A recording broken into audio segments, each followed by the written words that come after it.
Hi, Aries Sun and Rising. Welcome to your May 2024 Astro Update. It's Raina here, and I want to call attention to a transit that's happening on the last day of April that is particularly important for Aries people, and that is the Mars transit into Aries, into your sign. Well, first of all, Mars is your ruler, so it's significant on that level. But yeah, so I'm bringing that up because it's going to be in play for the whole month of May. So when Mars goes into your sign, in that first house, well, I was going to say like gasoline on the fire, because really, uh, I tend to think of people who are Aries sun and rising as very energetic people to begin with. And so this adds to that. And because you already have this within yourself, you have to kind of be very moderate, because it's not that hard for someone like you to uh, go over the top with, being aggressive rather than assertive, or cocky rather than confident. Both of those types of behaviors have a more positive connotation and something that's a little bit more on the challenging side. So, but I think overall that this is a really great thing, because that means that when you have Mars in Pisces, it was in your 12th house, and it can give kind of a draggy feeling. It can feel, or even like agitation, like, what can I do with this? Like a trapped animal, because the 12th house is like being in a monastery and you feel like you want to run a marathon or something. So this may increase your physical activity. Maybe you decide to do a new workout or things of that nature. On the 2nd, Pluto goes retrograde at 2 degrees of Aquarius. This is a friendly angle to you. This is coming from the 11th house, and um, this is a time, I don't even think it's about reflection, because Pluto is much more than reflection. Pluto is about working on something, purging something. And this is in the area of your own influence among others. Aries, a sign like Aries is very self-possessed, meaning that you're able to have a lot of self-direction. It's not that you're looking for somebody else to tell you what to do, but by the same token, you probably have a desire to be someone that is in a position of authority, and not necessarily just in your professional life, maybe even among your peers, among people that you know. And that's really Pluto transiting that 11th house can kind of stoke that within an Aries person, where they're like wanting to, in the lower form, have power over others in a group situation. So I use the example of what they say on YouTube, which is being an influencer. And I say how I call myself a content creator. And I really think that that term influencer is a bit creepy.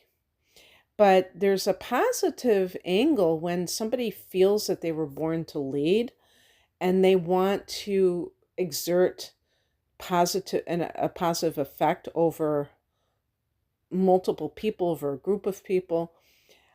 This could even be like somebody who has political aspirations, for instance.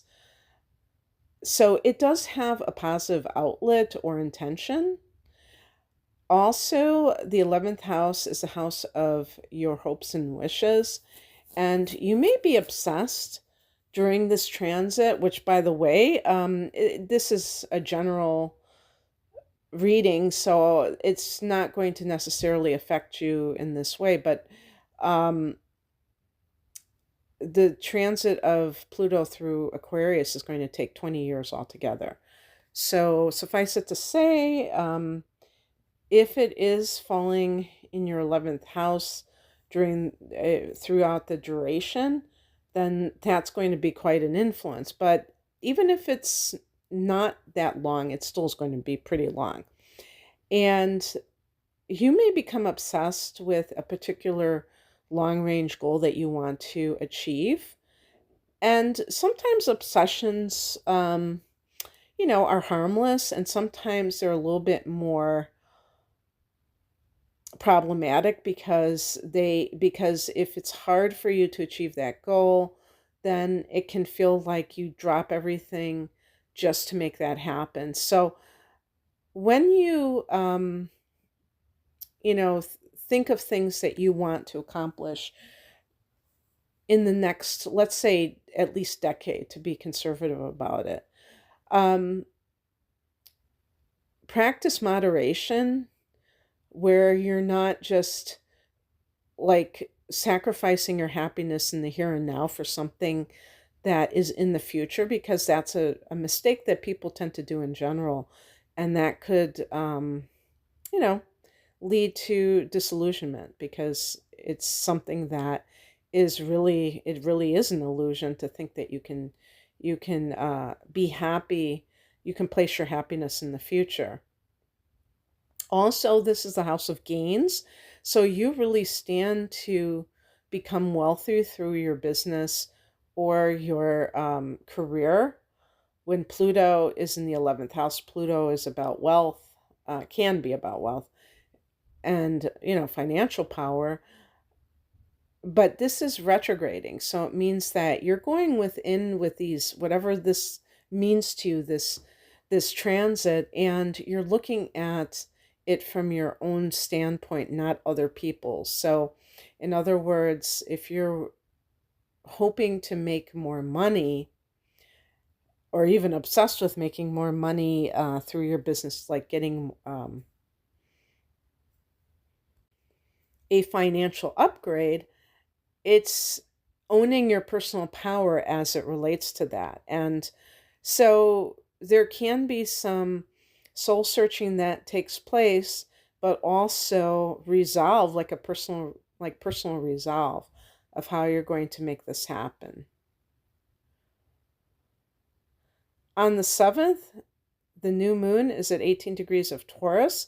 This is in the second house of earned income. So very interesting that only 5 days after Pluto goes retrograde in that 11th house, you have new developments in your house of income, the money that you earn. So maybe you have already formulated the beginnings of a strategy on being able to increase your profit. So there could be some new ideas for an income stream, new income stream that is coming in for you. If you've started a new job, maybe you're starting to see, get your first paycheck or things of that nature. On the 15th, Mercury goes here. So the ideas are flowing in a practical way as it relates to the income that you're earning or wanting to earn. Maybe there's some kind of documents. The check is in the mail. We've had a Mercury retrograde, so maybe now the Mercury is in a new sign. It was retrograding in Aries, now it's in Taurus, and we've put that behind us. And now maybe it feels like everything is kind of moving ahead for you. On the 20th, as the sun goes into Gemini, and now we get into this area where there's a lot of mental stimulation, and maybe you're communicating more because on the 23rd, we have Venus in this area. Venus can also be about money, and you can make money from your communication. This can be social media, your online endeavors. So a blog that is turning a profit, for instance, YouTube channel. Um, if you are getting, maybe if you've gotten hired as a teacher, this tends to be the end of a school year, but nonetheless, maybe it's for summer school and you've already gotten, or you started in a district well into the second semester. On the same day, we have a full moon at 2 degrees 55 minutes, basically 3 degrees of Sagittarius. So this is about your ninth house. The ninth house is the God house.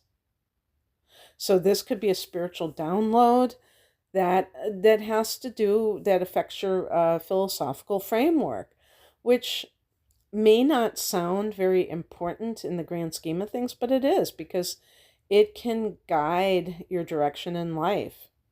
When you have a certain type of philosophy, that can make all the difference in how you feel guided to travel in life.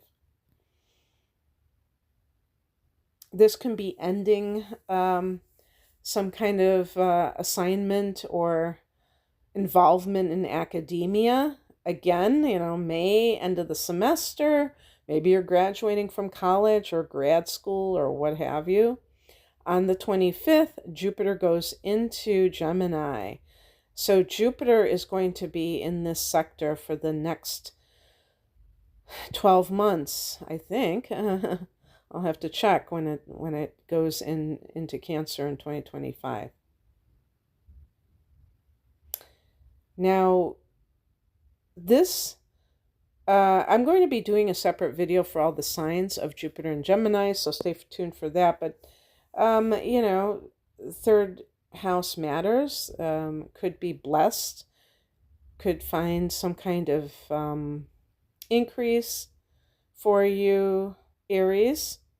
So that's awesome.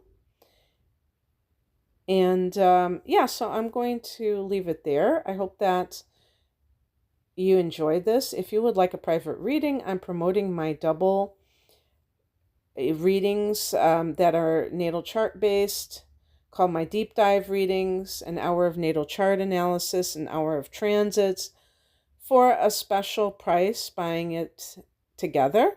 I do sell those readings separately. I have love readings, career readings, looking at your child's natal chart. That's my latest type of reading, to see what kind of personality traits they might have, and talents and things like that. You can find out more information at the link below. Thank you for listening. Bye.